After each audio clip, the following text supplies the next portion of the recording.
Hello friends, standard 11 chapter number 5 accounting equation and business transaction, जिसमें यहाँ हमें क्या करना है, इक्वेशन ही जो जनरल एंट्री हम सीख रहे थे वो तो थे ही सेम, वैसे ही यहाँ क्या लिखा हुआ है, डबल एंट्री सिस्टम से लिख रहे हैं बराबर। तो उसके हिसाब से हमें क्या हुआ, डबल एंट्री होगी, एक क्रेडिट होती है तो दूसरी क्या होती है, डेबिट होती है, जिससे हमें एसेट्स, कैपिटल और लायबिलिटीज जो इक्वेशन है उसमें बैलेंस बने रहता है बराबर। वो कैसे बनता है, क्या करना है, वो हमें यहाँ सीखना है। क्या प्लस होता है, क्या माइनस होता है, जिससे हमें ये बैलेंस रहेगा। कैपिटल लायबिलिटीज दोनों मिला के एसेट्स होती है, वो हमें यहाँ सीखना है कैसे होगा बराबर। तो यहाँ देखो जनरल एंट्री जैसे लिखते हैं वैसे उसकी इफेक्ट यहाँ ज़्यादा बढ़ जाएगी, और यहाँ एसेट्स, कैपिटल और लायबिलिटीज देखो कैसे करेंगे। First, general entry write the return at the following and effect of the transaction is explained in the equation form बराबर। इक्वेशन फॉर्म में हमें एक्सप्लेन करना है, तो क्या करेंगे, बहुत सिंपल। यहाँ देखो about the 15,000 and commerce business. तो क्या हुआ, हमें बिजनेस शुरू करने के लिए पैसे लाए 50,000 रुपीज़, तो कैश आई, यानी cash account debited to capital account. तो यहाँ देखो cash account debited to capital account 50,000 cash increase हुई क्योंकि कैश हमारे पास आई, इंक्रीज हुई, और कैपिटल हमारे इंक्रीज हुई क्योंकि कैपिटल भी हमारी बढ़ी, क्योंकि 50,000 जो लाए है वो कैपिटल हुई। तो यहाँ लिखेंगे देखो एसेट्स में 50,000 और कैपिटल में भी 50,000 इंक्रीज हुई। देखो दोनों इक्वेशन ये दोनों मिला के ये 50,000 हो गया, क्योंकि लायबिलिटीज तो है ही नहीं तो जीरो हो गया। ओके, ये इक्वेशन सेम होना चाहिए। Next, furniture purchase for 10,000। Furniture हमने परचेज किया कैश में क्योंकि नेम नहीं दिया है, तो furniture account debited to cash account 10,000, यानी फर्नीचर क्या हुआ, इंक्रीज हुआ बराबर, क्योंकि फर्नीचर हमारे पास आया पर कैश हमारे पास से गई, यानी कैश क्या हुआ, डिक्रीज हुई, तो कैश अकाउंट डिक्रीज लिखा। तो यहाँ क्या हुआ, कैश 50,000 थी, उसमें से 10,000 हमारे डिक्रीज हो गई क्योंकि हमने पेड की फर्नीचर के, और फर्नीचर भी एसेट्स ही है तो वो भी यहाँ लिखेंगे, यानी 50,000 यही हुआ। जितना हमने प्लस किया उतना ही माइनस किया क्योंकि एसेट्स तो उतनी ही बची बराबर। एक साइड फर्नीचर आया, एक साइड कैश गई, यानी हमारे पास तो 50,000 ही बचे, कैपिटल भी उतनी ही रहेगी। ओके, इक्वेशन सेम हो गया। Then goods of the 12,000 purchase in cash बराबर। गुड्स हमने परचेज किया है पर किस में, कैश में परचेज किया, यानी purchase account debited to cash account 12,000। Goods increase हुआ क्योंकि परचेज किया है तो गुड्स आया, यानी गुड्स इंक्रीज हुआ, स्टॉक हमारा बढ़ा बराबर। तो यहाँ देखो स्टॉक में यहाँ लिखेंगे 12,000। जो फर्नीचर और कैश तो अलग बात है, ये स्टॉक अलग से हमारे पास आया। कैश डिक्रीज हुआ, यानी 40,000 जो कैश थी उसमें से 12,000 हमने माइनस कर दी, डिक्रीज कर दी बराबर। फर्नीचर तो सेम वैसे ही ऊपर वाला ही लिखना है बराबर। टोटल हमारे पास 50,000 ही बचा क्योंकि जितना प्लस किया उतना ही एसेट्स माइनस हुई, कैश हमारे पास से गई और गुड्स हमारे पास आया, तो एसेट्स में ही चेंज हुआ, नई कैपिटल और नई लायबिलिटीज में चेंज हुआ नहीं है। Goods for 8,000 is purchase from B. B से हमने परचेज किया है, यानी क्रेडिट ट्रांजेक्शन, यानी कैश इसमें लिखेंगे नहीं। Purchase account debited to B's account बराबर, यानी गुड्स इंक्रीज हुई, और लायबिलिटीज क्योंकि हमें पैसे देने हैं, यानी हमारी लायबिलिटीज बढ़ी, यानी क्या होगा, गुड्स बढ़ा, यानी स्टॉक में प्लस किया 8,000, 20,000, बाकी कैश और फर्नीचर ऊपर से जैसे था उतना ही लेना है बराबर। और कैपिटल में तो कोई चेंजेस नहीं, लायबिलिटीज बढ़ी, तो यहाँ लायबिलिटीज लिखेंगे, बी नाम लिखा हुआ है बराबर क्रेडिटर का, तो यहाँ लायबिलिटीज बढ़ी। अब देखो 50,000 प्लस 8,000 यानी 58,000 हो गया बराबर, इक्वेशन सेम हो गया। Okay, then goods of the 7,000 is sold for 10,000 in cash account debited to sales account. अब हमें क्या करना है, बहुत सिंपल है। स्टॉक हमारा 7,000 का था बराबर, ये 7,000 इसमें नहीं लिखेंगे पर ऑटोमेटिक हमारा प्रॉफिट बढ़ा बराबर, तो प्रॉफिट की एंट्री हम करेंगे।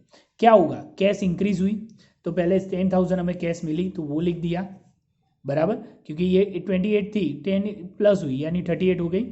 गुड्स डिक्रीज हुआ, गुड्स तो हमारा 7,000 का ही गया, 20,000 में से 7,000 का ही गया, तो 3000 हुआ वो हमारा प्रॉफिट हुआ। प्रॉफिट हमें कैपिटल में क्या करते हैं, प्लस कर देते हैं। कैपिटल में सिर्फ यही चीज़ याद रखनी है, ड्राइंग कैपिटल, और जो भी एक्सपेंस और इनकम होती है वही कैपिटल में लिखेंगे, बाकी सब लायबिलिटीज और एसेट्स में होगी। ओके, तो यहाँ ये याद रखना है कि ये प्रॉफिट एंड लॉस अकाउंट इसमें नहीं लिखा है, पर फिर भी हमने लिखा है क्योंकि 7000 स्टॉक हमारा गया, उसमें 3000 हमारा प्रॉफिट हुआ। ओके, देन गुड्स पेड और वेजिस, गुड्स पेड किया हुआ है, wages account debited to cash account, हमारा एक्सपेंस हुआ बराबर। तो पहले क्या होगा, मैंने पहले ही बोला था कि जो भी एक्सपेंस और इनकम होती है वो कैपिटल में लिखते हैं। एक्सपेंस होता है तो कैपिटल डिक्रीज होती है, इनकम होती है तो कैपिटल हमारी इंक्रीज होती है, बराबर, वो हमें याद रखना है।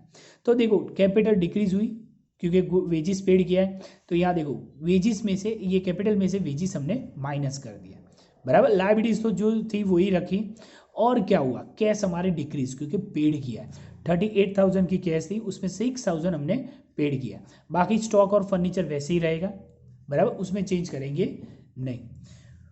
Wages outstanding 1000, wages account debited to outstanding है वेजिस अकाउंट, बराबर, यानी वेजिस हमें पेड करना बाकी है तो हमारी लायबिलिटीज बढ़ी, बराबर। तो कैपिटल वेजिस एक्सपेंस है यानी कैपिटल डिक्रीज हुई, और दूसरा हुआ लायबिलिटीज इंक्रीज हुई क्योंकि हमें पेड करना बाकी है, हमारी जिम्मेदारी बढ़ी। तो यहाँ हम क्या करेंगे, एक तो कैपिटल में वेजिस हम माइनस करेंगे क्योंकि एक्सपेंस है, और दूसरी चीज़ ये आउटस्टैंडिंग है इसलिए यहाँ लायबिलिटीज प्लस करेंगे। यहाँ देखो 46,000 plus 9,000 it is equal to 55,000 हो गया, बराबर, सिंपल। उसके बाद सेम वैसा ही सम यहाँ 8 नंबर में देखो, सेम वे आगे ट्रांजेक्शन देख ले। कमीशन रिसीव 4,000 यानी मिला हमें, cash account debited to commission account 4,000 cash increase हुई यानी इंक्रीज में लिखेंगे, ये कैश में प्लस करेंगे। ओके, दूसरा क्या हुआ, कमीशन हमारी इनकम हुई, इनकम होती है तो कैपिटल प्लस होती है, एक्सपेंस में कैपिटल माइनस होती है, इनकम में कैपिटल क्या करेंगे, प्लस करेंगे। तो यहाँ देखो कैपिटल 46,000 प्लस 4,000 यानी 50,000 हमारी कैपिटल हो गई। 50,000 प्लस 9,000 इज इक्वल टू 59,000। बाकी स्टॉक और फर्नीचर वैसे आगे था वैसे ही कॉपी किया। 9 नंबर डिविडेंड रिसीवेबल 9,000, यहाँ रिसीवेबल है, रिसीवेबल यानी हमें मिला हुआ, એટલે मिलना बाकी है। Receivable account, receivable dividend account debited to dividend account, यानी रिसीवेबल हुआ यानी हमारी एसेट्स हुई, जो हम बैलेंस शीट में एसेट साइड लिखते हैं, यानी एसेट्स रिसीवेबल क्योंकि मिलना तो बाद में मिलेगा पर मिलेगा तो सही ना, तो वो हमारी एसेट्स हुई। और वे हमारी इनकम है यानी कैपिटल भी इंक्रीज हुई तो कैपिटल में भी प्लस करेंगे। ओके, तो जितना था उसमें ज़्यादा प्लस किया 9,000, और यहाँ भी ये सब तो आगे से कॉपी किया और 9,000 प्लस किया, यानी ये दोनों मिला के हम 68,000 हो जाएगा।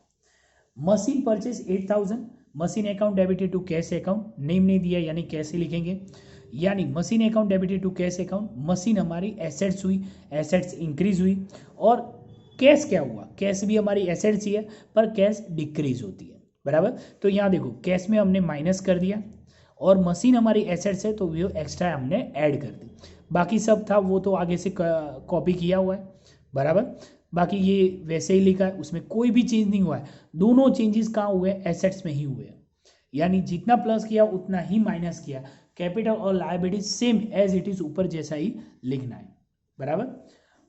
11 number land purchase from the Radha 25,000, land account debited to Radha account 25,000, assets increase हुई क्योंकि लैंड हमारी एसेट्स है, और राधा लायबिलिटीज क्योंकि उसको पैसे तो देने हैं बाद में देने, पर पैसे तो देने, तो यहाँ एक तो एसेट्स में यहाँ लैंड ऐड कर देंगे, बाकी सब तो आगे ऊपर से कैरी फॉरवर्ड करेंगे, और यहाँ लायबिलिटीज हमारी यहाँ बढ़ी, राधा अकाउंट देखो एक्स्ट्रा हमने लिख दिया, बराबर, ये टोटल हो गया, और ये दोनों टोटल मिला के यहाँ 93,000 हो जाएगा। Okay, last borrow bank loan 20,000 and cash withdraw, बराबर, हमें बैंक से क्या किया, लोन लिए, बराबर, तो यानी cash account debited to bank loan account 20,000, cash increase हुई 28 थी कैश, और उसमें से 20,000 प्लस हो गया, ओके, और लायबिलिटीज बढ़ी, बाकी सब सेम ऊपर जैसा ही रहेगा, उसमें कोई चेंजेस नहीं।